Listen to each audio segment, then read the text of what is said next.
Hello student, welcome back to my channel. कैसे हैं आप सभी लोग। आप लोगों के एग्जाम्स होने वाले हैं, जिसके लिए जो इम्पोर्टेंट क्वेश्चंस हैं उसकी वीडियोस मैं आप लोग के लिए लेकर के आ रही हूँ। जिसमें कि आज के वीडियो में हम सॉल्व करेंगे जो मैक्रो इकोनॉमिक्स है उससे रिलेटेड एमसीक्यू। इससे पहले भी मैं काफ़ी वीडियोस अपलोड कर चुकी हूँ। अगर आपने नहीं देखी देख लीजिएगा, एक प्लेलिस्ट चैनल पर अपलोड है। लिंक आपको इस वीडियो के डिस्क्रिप्शन में मिल जाएगा। अब ये और कुछ इंपॉर्टेंट क्वेश्चंस हैं जो 2026 की नई वीडियोस है, नई प्लेलिस्ट भी रहेगी और साथ में उसमें भी ऐड हो जाएंगे क्वेश्चन। तो अगर बाकी की वीडियोस नहीं देखी हैं तो ज़रूर से देख लीजिएगा। आपका कॉन्सेप्ट बहुत अच्छे से क्लियर हो जाएगा और बहुत से क्वेश्चंस आप लोग को एग्जाम में एज इट इज़ देखने को भी मिलेंगे। तो आइए शुरू करते हैं। और भी किसी सब्जेक्ट पर आपको एमसीक्यूज वीडियो चाहिए हो तो सब्जेक्ट का नेम ज़रूर से कमेंट कर दीजिएगा। फर्स्ट क्वेश्चन लेते हैं इसमें। Which curve shows the inverse relationship between the rate of unemployment and the rate of inflation.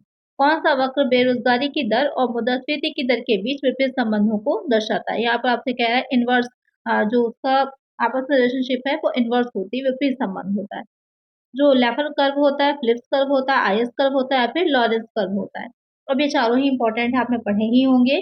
थोड़ा सा मैक्रो इकोनॉमिक्स जो है वो थोड़ी सी डिफिकल्ट है क्योंकि इसमें बहुत ज़्यादा जो आप लोग के लॉज हैं वो दे रखे हैं, तो उनको आपको अच्छे से समझना होता है। यहाँ पर जो क्वेश्चन कह रहा है कि विपरीत में इनवर्स रेशियो होता है कि बेरोजगारी की दर जो है और जो मुद्रास्फीति होती है, तो इसमें जो इनवर्स होता है वो फिलिप्स कर्व में होता है। तो एक आंसर हमारा ऑप्शन बी रहेगा। होता क्या है फिलिप्स कर्व, ये अगर हम बात करें तो कुछ इस तरह का आपको देखने को मिलेगा। ऐसे बनता है, इस तरह से गया होता है। ये जो होता है ओ एक्स अक्ष जो है यहाँ पर आपका ये ओ वाई हो जाता है। ओ एक्स वाला जो होता है एक्सेस, उसमें अनएम्प्लॉयमेंट रेट यहाँ पर क्या लिखा जाता है, ये वाला जो है यहाँ पर अनएम्प्लॉयमेंट यानी कि जो बेरोजगारी की दर होती है वो दर लिखी जाती है। और यहाँ पर क्या आ जाता है, ये आपका इन्फ्लेशन रेट आ जाता है, यानी कि मुद्रास्फीति की दर आ जाती है। तो जैसे आपकी इन्फ्लेशन रेट अगर यहाँ पर है तो अनएम्प्लॉयमेंट जो होती है वो यहाँ पर होती है। तो क्या है विपरीत संबंध, क्या है, अनएम्प्लॉयमेंट कम है तो इन्फ्लेशन रेट आपका क्या होगा, ज़्यादा होगा। उसी तरह से अगर यहाँ पर मुद्रास्फीति की दर कम हो जाती है तो अनएम्प्लॉयमेंट क्या हो जाएगी, आपकी बढ़ जाती है। तो विपरीत संबंध पाया जाता है, इनवर्स होता है। एक आंसर क्या हो जाएगा हमारा, ऑप्शन बी हो जाएगा।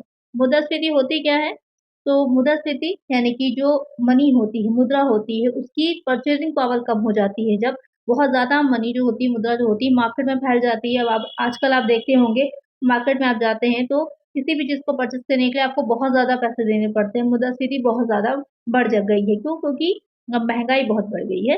तो रीज़न ही यही है महंगाई बढ़ने का कि मुद्रास्फीति यानी कि इन्फ्लेशन बहुत ज़्यादा हो गया है इस टाइम मार्केट में। इस वजह से क्या है, चीज़ें महंगी हो गई हैं। वो हो जाती है मुद्रास्फीति। बेरोज़गारी आपको पता ही है आज के टाइम में तो बहुत ज़्यादा ही अनएम्प्लॉयमेंट की इश्यू है हमारे इंडिया में भी, और इंटरनेशनल लेवल पर भी ये इश्यू बहुत ज़्यादा बढ़ चुका है। तो करेक्ट आंसर हमारा ऑप्शन बी हो जाएगा। तो इससे रिलेटेड जितने इंपॉर्टेंट पॉइंट्स थे सारी मैंने आप लोग को क्लियर कर दिए कि क्या होता है। चलिए नेक्स्ट क्वेश्चन लेते हैं। यहाँ पर भी आप देख सकते हैं कि यही चीज़ एक्सप्लेनेशन में भी है कि जब बेरोजगारी कम होती है तो मुद्रास्फीति उच्च होती है, उसके विपरीत यह एक अल्पकालिक ट्रेड ऑफ होता है। उसको क्या कहते हैं, इसको शॉर्ट टर्म ट्रेड ऑफ कहते हैं। चलिए नेक्स्ट क्वेश्चन लेते हैं। National income divided by the total population of a country is known as. किसी देश की राष्ट्रीय आय को कुल जनसंख्या से विभाजित करने पर प्राप्त होता है। पर्सनल इनकम व्यक्तिगत आय, डिस्पोजेबल इनकम प्रयोज्य आय, पर कैपिटा इनकम प्रति व्यक्ति आय, ग्रॉस डोमेस्टिक प्रोडक्ट सकल घरेलू उत्पाद। यहाँ पे क्या कह रहा है कि अगर हम टोटल पॉपुलेशन को यहाँ पर नेशनल इनकम जो है हमारी राष्ट्रीय आय जो हो रही है, शॉर्ट में लिख देते हैं, नेशनल इनकम जो है अगर आप उसको डिवाइड करते हैं टोटल पॉपुलेशन से, देश की जो टोटल जनसंख्या है, कुल जनसंख्या, उससे अगर आप डिवाइड कर रहे हैं तो यहाँ पर क्या निकल कर के आता है, तो ये आपकी पर कैपिटा इनकम निकल के आती है, प्रति व्यक्ति आय निकल कर के आती है। तो करेक्ट आंसर क्या हो जाएगा हमारा, ऑप्शन सी हो जाएगा। इससे हमें ये पता चलता है कि किसी व्यक्ति की औसत आय कितनी है, क्योंकि जो एवरेज ही इनकम इससे निकल करके आपकी आती है, तो ये हमें पता चलता है कि एक व्यक्ति की औसत आय कितनी होगी। करेक्ट आंसर क्या हो जाएगा हमारा, ऑप्शन सी हो जाएगा। चलिए नेक्स्ट क्वेश्चन है। Which of the following is a tool of fiscal policy. निम्नलिखित में से कौन सा राजकोषीय नीति का एक साधन होता है। ओपन मार्केट ऑपरेशन है, बैंक रेट है, पब्लिक एक्सपेंडिचर है, रिजर्व रिक्वायरमेंट्स है। तो यहाँ पर दो तरह की पॉलिसीज आपने पढ़ी होंगी, एक मॉनेटरी हो जाती है, मौद्रिक नीति जिसे हिंदी में बोला जाता है, एक मॉनेटरी हो जाती है, और दूसरी कौन सी हो जाती है, दूसरी होती है फिस्कल पॉलिसी। तो राजकोषीय नीति जो होती है वो सरकार की कोई तरह से गवर्नमेंट बनाती है, सरकार के अंडर में आती है। उसका कौन-सा साधन होता है, क्या टूल होता है? तो यहाँ पर ऑप्शंस में देखें तो पब्लिक एक्सपेंडिचर जो होता है, जो सार्वजनिक व्यय होता है, वो उसके मेनली टूल्स की तरह काम करते हैं। मेन जो होता ये है कि कितना आपको व्यय करना है, किस तरह से करना है, कहाँ-कहाँ से इनकम होगी, कैसे उस इनकम को यूज़ करना है, समान वितरण करना है सभी में, ये सारी चीज़ें ही आ जाती हैं आपकी राजकोषीय नीति में। बाकी तीनों चीज़ें जो दे रखी हैं open market operation, bank rate और रिज़र्व रिक्वायरमेंट, ये किसमें हो जाएँगी? ये मॉनेटरी पॉलिसी में आती है। मॉनेटरी पॉलिसी कौन बनाता है? इसे आरबीआई बनाता है। रिज़र्व बैंक ऑफ इंडिया जो हमारा सेंट्रल बैंक है, केंद्रीय बैंक है, वो बनाता है। करेक्ट आंसर हमारा ऑप्शन सी हो जाएगा। चलिए नेक्स्ट क्वेश्चन है the difference between total expenditure and total receipt excluding borrowings is called. कुल व्यय और कुल प्राप्तियों उधार को छोड़कर के बीच के अंतर को क्या कहा जाता है? Revenue deficit, fiscal deficit, primary deficit, budget deficit. यहाँ पर कह रहा है कि जो टोटल एक्सपेंडिचर है और जो टोटल रिसिप्ट होती हैं उनके बीच जो डिफरेंस आता है उसको हम क्या कहेंगे? तो यहाँ पर एक्सपेंडिचर, यहाँ पर आपकी टोटल एक्सपेंडिचर ज़्यादा हैं और यहाँ पर माइनस कर दिया आपने उसमें से रिसिप्ट को, यानी कि जो आपके देश के टोटल खर्चे हैं, जो व्यय हुए हैं और जो आपको देश में टोटल रिसिप्ट है, प्राप्तियाँ हुई हैं, उनके बीच का जो डिफ़रेंस होता है, वो क्या कहलाता है? ये कह रहा है। तो ज़ाहिर-सी बात है एक्सपेंस आपने ज़्यादा कर दिया, आपको इनकम कम हुई थी। एक नॉर्मली देखिए आप ही के पास आय कम है, खर्चा ज़्यादा कर दिया आपने, तो वहाँ पर क्या हो जाएगा? आप घाटे में आ जाएँगे। सेम वही चीज़ देश के लिए भी आती है कि जब देश के खर्चे ज़्यादा हैं और जनरली जो होता है ऐसे 2 टाइम शिफ्ट थे जब अतिरेक का सरप्लस का हमारा बजट बना था, ये तो मोस्टली टाइम हमारा फिस्कल डेफिसिट ही होता है, यानी कि क्या हो जाएगा करेक्ट आंसर ऑप्शन बी हो जाएगा राजकोषीय घाटा। क्योंकि है हमारे देश में इनकम क्या होगी कम होती है और खर्चे ज़्यादा होते हैं। तो करेक्ट आंसर क्या है ऑप्शन बी। जैसे कि घरेलू बजट जब बनता है, जैसे आप अपने घर का मम्मी-पापा आपके बजट बनाते होंगे, तो सबसे पहले वो ये देखते हैं कि कितनी उनकी इनकम है, उसी के अकॉर्डिंग वो एक्सपेंस करते हैं। लेकिन जब देश का बजट बनता है, तो वहाँ पे ये देखा जाता है पहले कि कितने खर्चे हैं, उसके बाद ये देखा जाता है कि कहाँ से उसकी कितनी इनकम को हमें जनरेट करना है।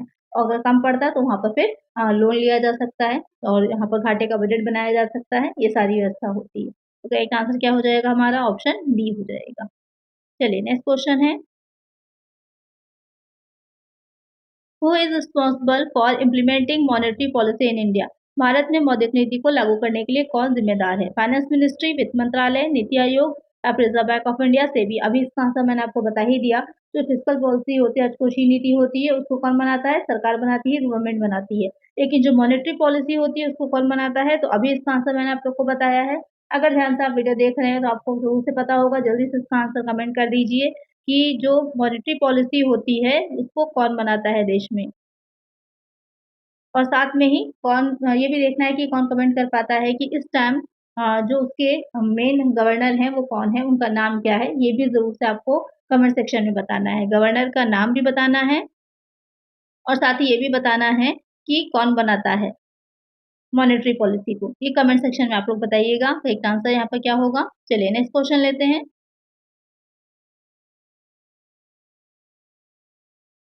Stagflation refers to a situation characterized by stagflation का अर्थ ऐसी स्थिति से है जिसमें high inflation and high growth होती है, उच्च मुद्रास्फीति और उच्च विकास है। हाई इन्फ्लेशन हाई अनएम्प्लॉयमेंट, उच्च मुद्रास्फीति और उच्च बेरोजगारी। लो इन्फ्लेशन एंड लो अनएम्प्लॉयमेंट यानी कि कम मुद्रास्फीति और कम बेरोजगारी। लो इन्फ्लेशन हाई ग्रोथ, कम मुद्रास्फीति और उच्च विकास।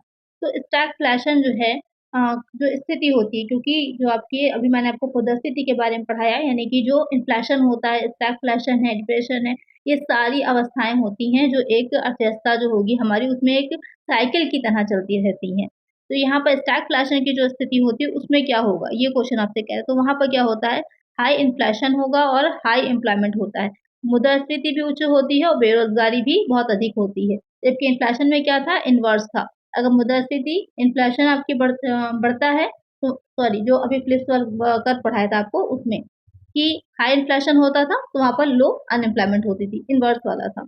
यहाँ पर क्या है, स्टैगफ्लेशन में दोनों ही उच्च रहेंगे और ऐसी स्थिति जब हो जाती है तो वहाँ पर बाकी चीज़ें भी प्रभावित होती हैं। तो जैसे कि आप अपने स्क्रीन पर एक फिगर भी देख रहे होंगे कि जो जीडीपी होती है वो क्या हो जाएगी, गिरने लगती है, कम होने लगती है। जो ग्रॉस डोमेस्टिक प्रोडक्शन होता है वो कम होने लगता है।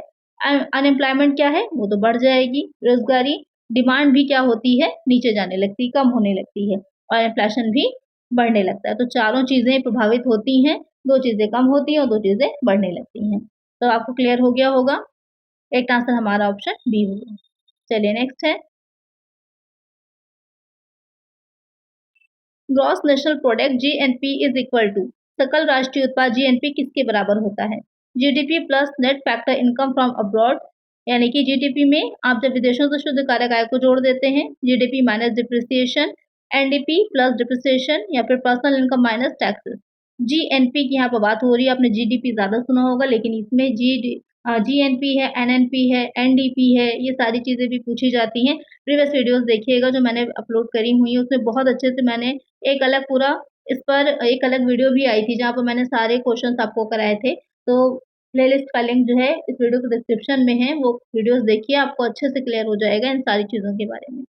यहाँ पर जो क्वेश्चन कह रहा है आपसे कि क्या होता है जीएनपी किसके बराबर होती है? तो ये जो होगी आपकी जीडीपी में जब हम विदेशों से शुद्ध कारक आय को ऐड कर देते हैं, तो हमारी निकल कर के जीएनपी आ जाती है, ग्रॉस नेशनल प्रोडक्ट आ जाता है। इसको आप इस तरह से भी लिखा हो सकता है, ये जीएनपी इज इक्वल टू हो जाएगा यहाँ पर जीडीपी। जीडीपी में जब हम ऐड कर देते हैं जो एक्सपोर्ट हो रहे होते हैं और जो और लेस किसको करेंगे, जो इम्पोर्ट, यानी कि जो हमने एक्सपोर्ट किया है उसको हम ऐड कर देंगे, जो इम्पोर्ट किया है उसको हम लेस कर देंगे। यही आपकी बनकर तैयार हो जाएगी net factor income from abroad. अब इसको इस तरह से भी लिखा हो सकता है, एक तो ये फार्मूला हो जाएगा और दूसरा यहाँ पर ये भी लिखा हो सकता है कि G N P is equal to हो जाएगा जीडीपी प्लस हो जाती है NFIA। NFIA ये शॉर्ट फॉर्म ही है, net factor income from abroad, NFIA जिसको शॉर्ट में लिखा जाता है। अब इस तरह से लिखा होगा तो आप सोचेंगे क्या है, समझ में नहीं आएगा, तो नोट कर लीजिएगा कहीं पर। तो ये 2 फॉर्मूलाज भी होते हैं, इनको भी अलग से नोट कर लीजिएगा आप। तो करेक्ट आंसर यहाँ पर हमारा ऑप्शन ए हो जाएगा। चलिए नेक्स्ट क्वेश्चन है,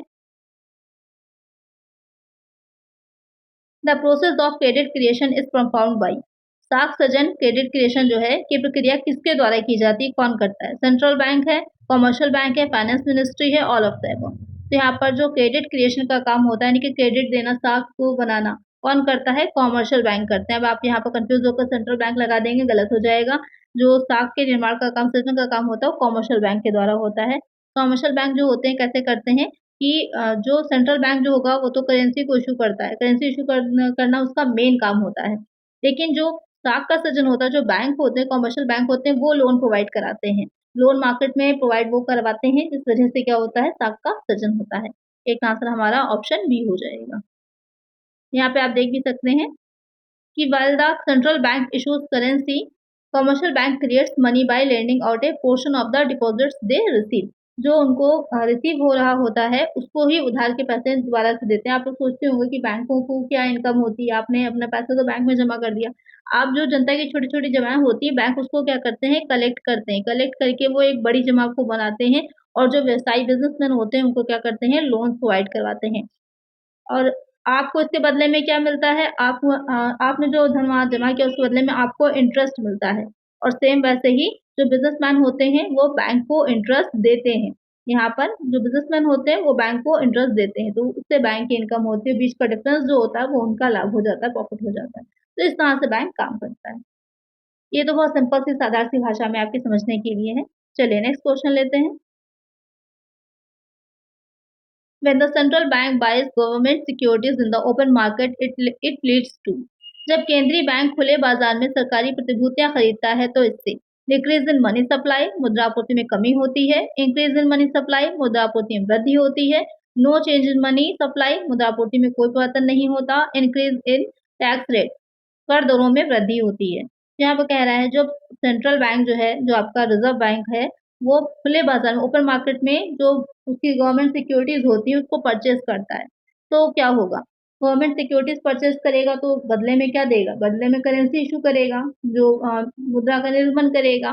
तो वहां पर मनी जो होगी वो सप्लाई, मनी सप्लाई इंक्रीज होती है। जब भी बैंक जो होगा, रिजर्व बैंक जो है हमारा, उसको मार्केट में मुद्रा की सप्लाई को, मनी की सप्लाई को बढ़ाना होता है, वो अपनी गवर्नमेंट सिक्योरिटीज जो होती है उसको वापस से खरीदने लगता है।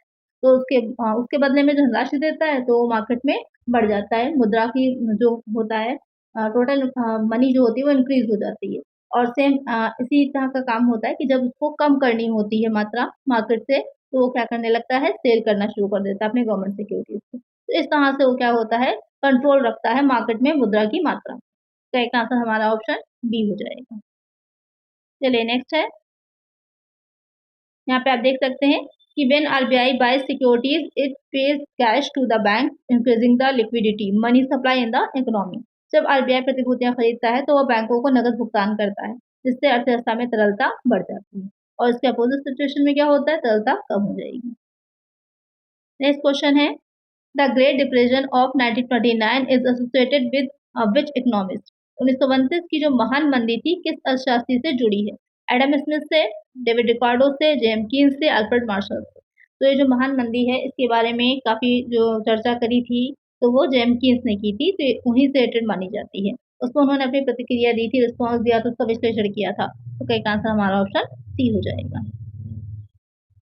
चलिए नेक्स्ट क्वेश्चन है, which of the following is the stock variable. निम्नलिखित में से कौन सा एक स्टॉक चर है?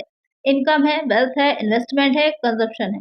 स्टॉक जो होता है वो किसी एक पॉइंट ऑफ टाइम को बताता है।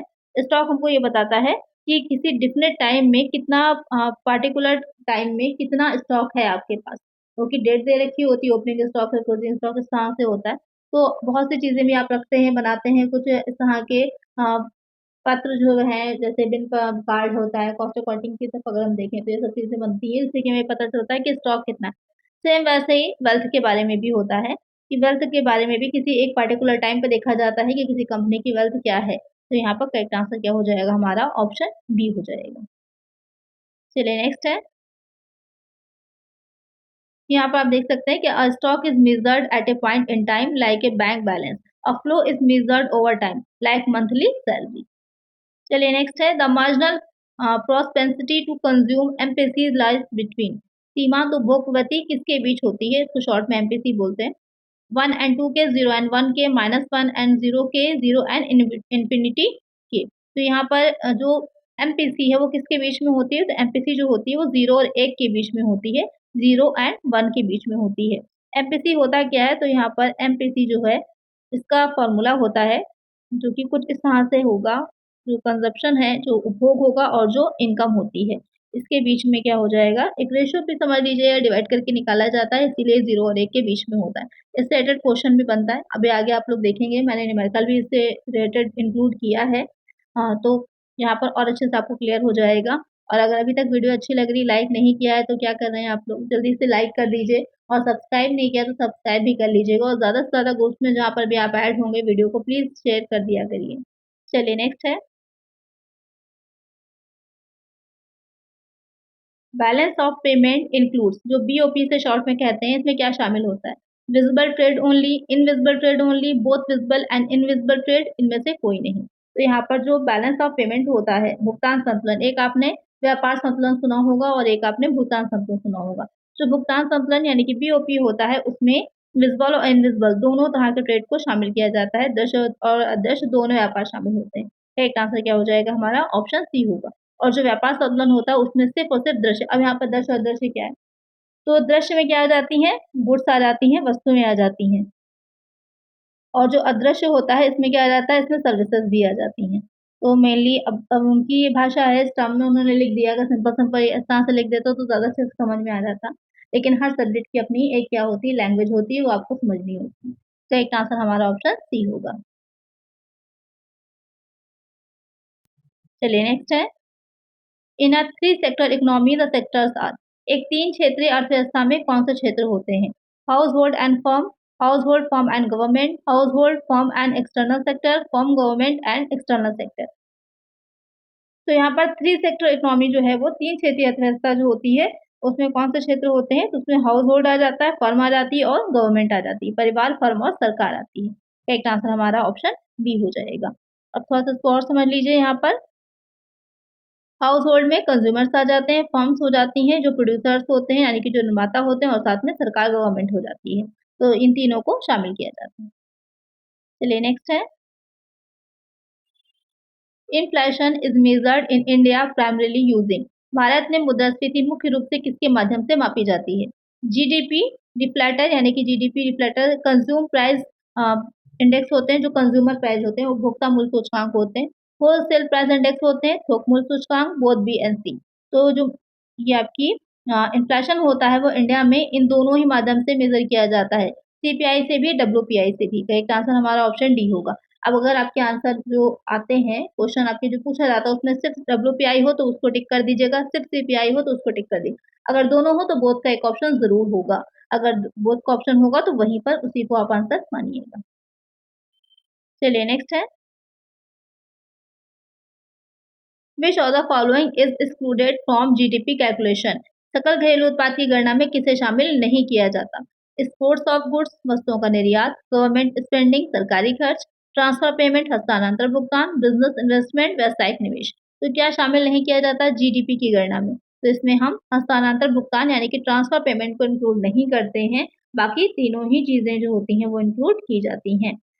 और होता क्या है हस्तांतरण भुगतान की अगर हम बात करें तो इसमें मेनली जो शामिल किया जाता है किसी वस्तु या सेवा यानी कि कोई भी गुड्स होंगे या फिर जो आपके सर्विसेज आप दे रहे हैं किस तरह की, जैसे कि वृद्धावस्था पेंशन जो होती है, ओल्ड एज पेंशन है, स्कॉलरशिप है, उससे रिलेटेड चीज़ों को इसमें हम शामिल नहीं करते। बाकी जीडीपी में क्या आती है यानी कि इसकी क्या जो फॉर्मूला होता है, क्योंकि इसके बारे में एक अलग से सेपरेट वीडियो मैंने प्रोवाइड कराई थी, उसको देख लीजिएगा और उसमें सारी चीज़ें अच्छे से क्लियर हैं। यहाँ पर आप लोग एक बार क्या हो जाएगा, आपका रिवीजन हो जाएगा। जीडीपी जो होती है उसमें क्या-क्या आती है, इसका जो एक फ़ॉर्मूला होता है, सी है प्लस जी हो जाता है, प्लस आई है, प्लस यहाँ पर एक्स माइनस एम हो जाता है। अब ये है क्या-क्या? सी में क्या हो जाएगा? सी में आ जाता है जो भी कंज़म्पशन यानी कि जो आप उपभोग कर रहे होते हैं, जी से जो गवर्नमेंट एक्सपेंडिचर होते हैं, सरकारी व्यय हैं वो आ जाते हैं। आई से यहाँ पर हो जाएगा जो भी इन्वेस्टमेंट आपने किया है। यहाँ पर आई का मतलब जो होगा वो इन्वेस्टमेंट से, निवेश से यहाँ पर इसका मीनिंग लिया गया है। एक्स बार क्या हो जाता है, एक्स यहाँ पर हो जाएगा जो नेट एक्सपोर्ट आपने कर रखे हैं, यानी कि जो आपने निर्यात किया होता है। यहाँ पर ई से समझ लीजिए, ई फॉर एक्सपोर्ट हो जाएगा और एम क्या हो जाएगा, जो भी आपने आयात किया होता है, यानी कि जो भी आपने दूसरे देशों से अपने देश में मंगाया होता है। तो ये फ़ॉर्मूला होता है, इसको आप नोट कर सकते हैं। अगर आपके पास बुक है तो कोई बात नहीं, अगर बुक नहीं है तो आप इसको नोट कर लीजिए, आपको अच्छे से याद हो जाएगा। चलिए नेक्स्ट है, the relationship 1 is equal to MPC plus MPS implies that. संबंध एक बराबर क्या है, एमपीसी प्लस एमपीएस का अर्थ होता है, यानी कि एमपीसी और एमपीएस को अगर आप जोड़ देते हैं तो क्या टोटल आता है, एक आता है। अब यह है क्या, saving and consumption are equal, बचत और उपभोग बराबर होगा। और इनकम इज आइदर कंज्यूम्ड और सेव, पूरी आय या तो उपभोग की जाती है, बचाई जाती है। इनकम इज ऑलवेज जीरो, आय हमेशा शून्य होती है। Investment is equal to consumption, निवेश उपभोग के बराबर है। अब यहाँ पर इसके बीच में हम देखें कि क्या रिलेशन होता है, तो ये बी वाला रिलेशन होगा कि our income is either consumed और सेव्ड, पूरी आय या तो उपभोग की जाती है या फिर बचाई जाती है। एमपीसी के बारे में तो भी आप लोग को हम बता ही चुके हैं कि एमपीसी क्या होता है। यहाँ पर थोड़ा सा और देख लीजिए इसके बारे में।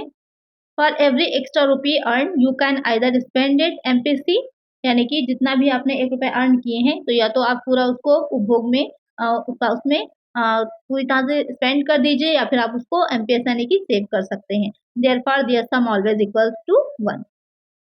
चलिए नेक्स्ट है, a deficit budget is recommended during, घाटे के बजट की सिफारिश कब की जाती है?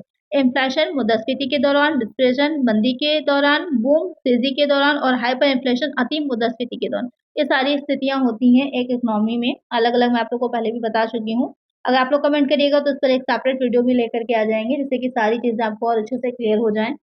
अब होता क्या है कि सिफ़ारिश कब की जाती है घाटे के बजट की? जब मंदी की स्थिति होती है।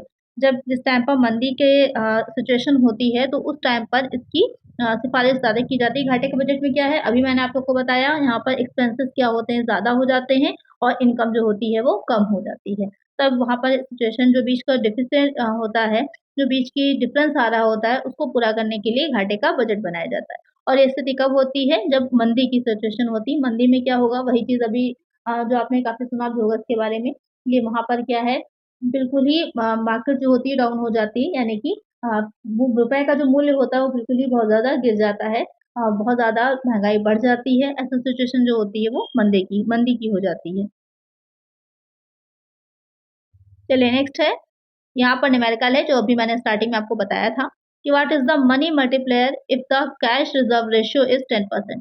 सीआरआर 10% है तो वहाँ पर जो मुद्रा गुणक है वो क्या होगा? 10 होगा, 5 होगा, 1 होगा, 100 होगा। तो इसका सबसे पहले क्या फ़ॉर्मूला होता है, बहुत ही आसान सा है, अभी एग्ज़ाम में डायरेक्टली आपके आ जाए तो आप इसको छोड़कर चले आएँगे और बहुत ही ईज़ी सा है। बाद में आप देखिएगा तो सोचिएगा इसमें तो टाइम ही नहीं लगना था और आपने इस आंसर को छोड़ दिया। तो इसका फ़ॉर्मूला हो जाता है 1/CRR। ये इसका फ़ॉर्मूला होता है।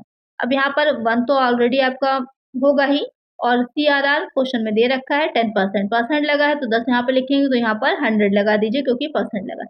अब इसको सॉल्व कर लिए 0 से 0 चला जाएगा, कितना आएगा 10 आ जाएगा। यही हमारा आंसर हो जाएगा, कहाँ पर है ए वाले ऑप्शन पर। करेक्ट आंसर हमारा ऑप्शन ए है। तो इतना ईज़ी सा क्वेश्चन था ये। लेकिन अगर आपको नहीं आता है ये फ़ॉर्मूला, अगर आपको नहीं आता है तो वहाँ पर आप नहीं सॉल्व कर पाएँगे और आप इसको छोड़कर के आ जाएँगे या कुछ और लगा देंगे तो गलत भी हो सकता है। तो करेक्ट आंसर हमारा ऑप्शन ए हो जाएगा। और ये इसका फ़ॉर्मूला होता है, इसको ज़रूर से याद कर लीजिएगा, कहीं पर नोट कर लीजिएगा। चलिए नेक्स्ट है, the exchange rate determined by the forces of demand and supply is called. मांग और आपूर्ति की शक्तियों द्वारा निर्धारित विनिमय दर को क्या कहा जाता है? फिक्स्ड एक्सचेंज रेट, स्थिर विनिमय दर, फ्लेक्सिबल एक्सचेंज रेट, लचीली विनिमय दर, पेज्ड एक्सचेंज रेट यानी कि पेग्ड विनिमय दर या फिर नॉमिनल एक्सचेंज रेट नाममात्र विनिमय दर। तो यहाँ पर मांग और आपूर्ति की शक्तियों द्वारा जो निर्धारित होती है विनिमय दर, उसको हम क्या कहते हैं? जो एक्सचेंज रेट मनी और सप्लाई की जो फोर्सेस होती हैं उससे निर्धारित होता है तो उसको हम फ्लेक्सिबल बोलेंगे। क्यों फ्लेक्सिबल बोलते हैं? लचीला इसलिए बोलते हैं क्योंकि मांग और पूर्ति की शक्ति में क्या होता है? परिवर्तन होता रहता है। मांग बढ़ सकती है, घट सकती है, पूर्ति बढ़ सकती है, घट सकती है। इस वजह से वो फ्लेक्सिबल होती है। और ये किसी और के हस्तक्षेप के बिना, यानी कि इसमें गवर्नमेंट का कोई भी क्या होता है रोल नहीं होता है। सिर्फ़ और सिर्फ़ ये डिमांड और सप्लाई का मेनली रोल होता है, उसी से ही डिसाइडेड होती है। और इसको एक चीज़ और बोलते हैं, फ्लोटिंग रेट्स भी बोलते हैं। ये भी आपके हो सकता है एग्ज़ाम में लिख कर के आ जाए, तो वहाँ आप सोचेंगे ये क्या होता है? इसको फ्लोटिंग रेट भी बोला जाता है। इसको भी नोट कर लीजिएगा। तो ये थे आपके आज के वीडियो के 20 क्वेश्चंस, अलग-अलग चैप्टर्स से मैंने इंक्लूड किए हैं। बहुत ही अच्छे क्वेश्चंस थे। इसमें से कुछ क्वेश्चंस आपको डेफ़िनेटली अपने एग्ज़ाम में देखने को मिलेंगे। तो इसी तरह के क्वेश्चंस और भी आपके लिए लेकर के आएँगे, लेकिन इसके लिए आपको चैनल को सब्सक्राइब करना है। और भी किसी सब्जेक्ट पे वीडियो चाहिए हो तो उस सब्जेक्ट का नाम मुझे कमेंट कर दीजिएगा और लाइक और शेयर तो करना बिल्कुल नहीं भूलना है। आज की वीडियो में इतना ही, मिलते हैं नेक्स्ट वीडियो में। Thank you.